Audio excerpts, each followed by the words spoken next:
পয়সাওয়ালা ব্যক্তিদেরকে ঘৃণা কেন কেন করেন দেখি বলেন। না না কেন করেন সেটা বলেন। পয়সাওয়ালা ব্যক্তিদেরকে আপনি ঘৃণা কেন করেন? পয়সাওয়ালা ব্যক্তিদের কিনা করতে পয়সাওয়ালা ব্যক্তি তো সামুদ্র মরে তাহলে অনাহারি তার ভিডিও না যায় তার পুত্র দিলে লাথি মারি যায়। সেজন্য কি আপনি পয়সাওয়ালাকে ঘৃণা করেন? পয়সাওয়ালা কিনা মানে ফুল কিনে। আপনি কি জানেন পয়সাওয়ালা যদি পৃথিবীতে যদি না থাকে তাহলে পৃথিবীর অবস্থা কি হতো আপনি জানেন? পয়সাওয়ালা না থাকলে পৃথিবী আরো সুবিধায় বোধ হয়। পয়সাওয়ালা আছে দেবো অতি আজকে পৃথিবী ধ্বংস হয়ে যার গই। আপনি কি জানেন আপনি কি ভুল কথা বলতেছেন সেটা কি আপনি জানেন? আপনি স্বীকার করেন? কোনো ভুল নাই।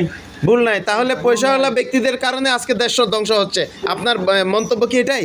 পয়সাওয়ালা আছে পয়সা ভাই এর কোথার নাম বলি গরিবে আমার তাই আজ কোথার ধরে রয়েছে আল্লাহর ধরে রয়েছে এখন তালাই দেশিয়া রক্ষ হয়ে রয়েছে আমরা দেশে বহুত আগে ধ্বংস আরো ধ্বংস হয়েছি তুমি। মানে আপনি বলতে চাচ্ছেন দেশকে রক্ষা করতেছে একমাত্র গরিব যারা আছে তারা, হ্যাঁ, মানে পয়সাওয়ালারা এই যে দেশকে রক্ষা করতেছে নাই তো? পয়সাওয়ালা দেশের ধ্বংস করতে গরিব দেশের রক্ষা করতে মাগিয়েরা হতে আজ দেশ চাই পয়সাওয়ালা হতে আজ দেশের ধ্বংস চাই।